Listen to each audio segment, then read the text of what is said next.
Olá pessoal, estou aqui com o Gabriel e Sholto. I'm gonna speak English because Sholto is... Eu não falo muito bem. Não fala português muito bem.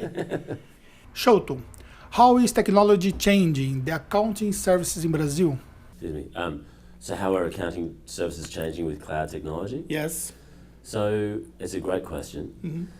They are changing in the way that the accountants prepare the tax return. That's the first major change, and it's based on automating that process. So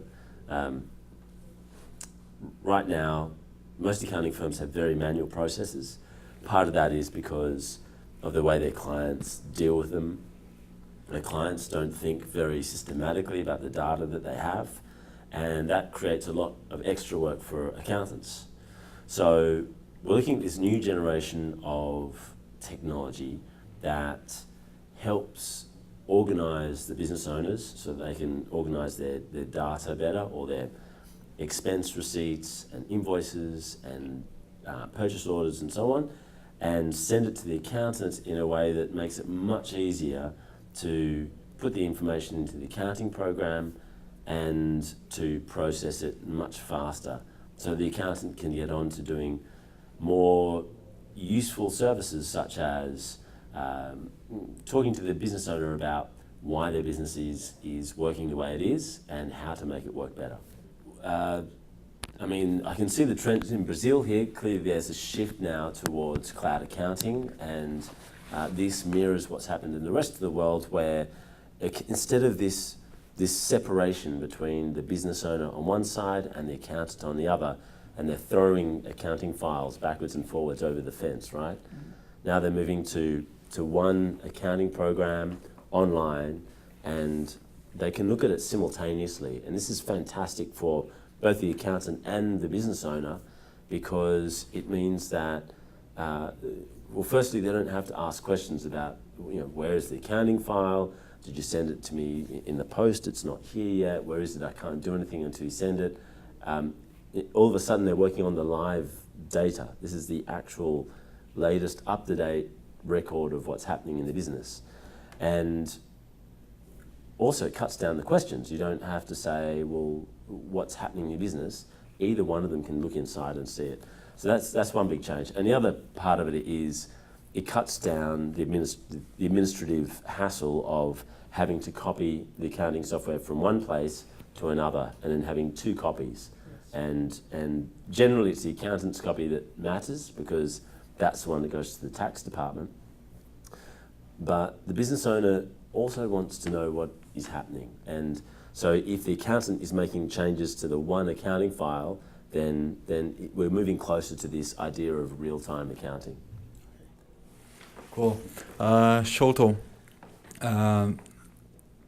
let me formulate my question. I forgot your nickname. Soto. Yeah, really nice. Recently, we've been talking a lot about the cloud, moving to the cloud. And that, especially in Brazilian market, many times means to be born in the cloud, because many of the companies don't have systems. Today is Friday. Lots of our accountants are overwhelmed with operations, and they are finishing a tiring week. And maybe Monday they are going to watch this video. What first step would you recommend for them on Monday? Excellent question. The first step I would do is to write a list of all the steps that it takes to do each main task in your business. So if they think about, first I have to collect all the information from my clients, how many steps are in that process? What phone calls do I have to make? When do I have to make them? And write it all down in a list. And then you will know, you can look at it and say, I can see that I'm doubling up here, or there are too many steps here, and here are the shortcuts. Because eventually there'll be apps that they can use, which already exist in other parts of the world, that will take out a lot of those steps. But at least they can be thinking about, I know that this is, I'm working far too hard at this process, and I need to work out how to make it faster. So first, the collecting of the data, and then a list of the steps for processing the data, and a list of the steps for reporting on the data.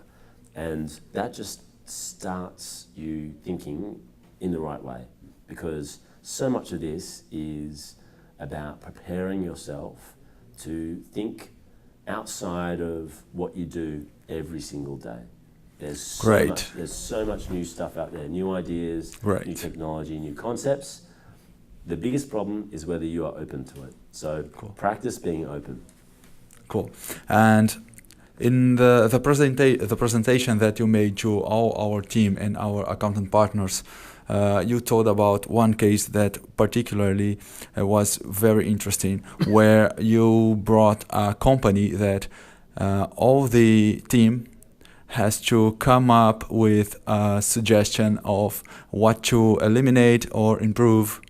And I'd like you to give that tip to our accountant partners. Okay, well, there's a fantastic accounting firm in Australia, and their managing director, she is very enthusiastic about thinking about how to improve her business, very entrepreneurial. And she has a rule for all her staff, all the accountants, the receptionist, bookkeepers, technology. They've got an IT person who works in their business on clients' businesses. She has a rule that everyone in the business has to write down one task which they want to either eliminate or automate in whatever it is they do. It could, for the receptionist, she might hate turning off the security alarm, or maybe she forgets to turn it on. Who knows? It could be anything. And they write it all. They've got a big whiteboard. They write down all these ideas, and then every month they work out which ones are the most important, and they try to automate those. So this is this idea of continual improvement, and it's a fantastic thing to get into, because if you think about what it means for your business, every improvement should be reducing the amount of time to do things or increasing the impact of things. And that ultimately should translate into earning more money for the same amount of effort. Thanks, man. Your information is very good for the accounting service in Brazil, and can help many people. De nada. Thank you very much, Sholto. And we are going to continue talking and producing content, bringing trends from Australia and all over the world to our accountants in Brazil. Thank you very much. De nada. Obrigado.